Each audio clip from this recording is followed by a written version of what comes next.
নমস্কার বন্ধুরা, আজকের রান্না মাংস ভাত। সামনে ভাত সেদ্ধ হচ্ছে এবং কড়াইয়ে সাদা তেল গরম করে তাতে গোটা গরম মশলা দিলাম। কিছুক্ষণ ভেজে চিনি দিলাম, অল্প নেড়ে নিলাম।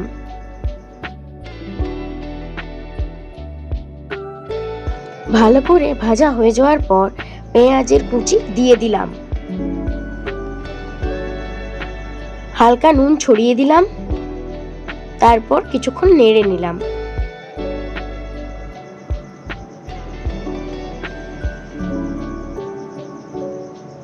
রসুন বাটা দিলাম,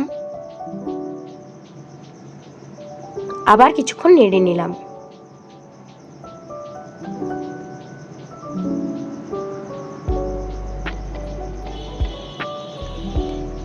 আদা জিরে বাটা দিলাম এবং হলুদ গুঁড়া দিলাম।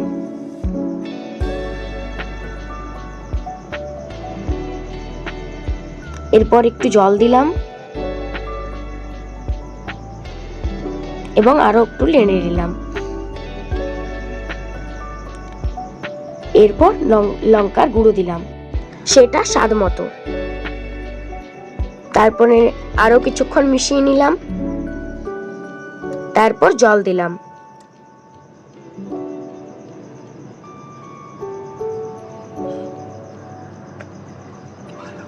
ভালো করে ভাজা হয়ে যাওয়ার পর মাংস দিয়ে দিলাম। মাংসগুলি দিয়ে মশলার সাথে মাখিয়ে থালা ঢাকা দিতে হবে।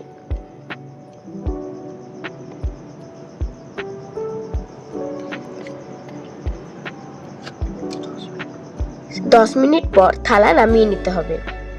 তারপর কিছুক্ষণ নেড়ে নিতে হবে। এরপর হালকা আঁচে মাংস কষিয়ে নিলেই মাংস কষা রেডি।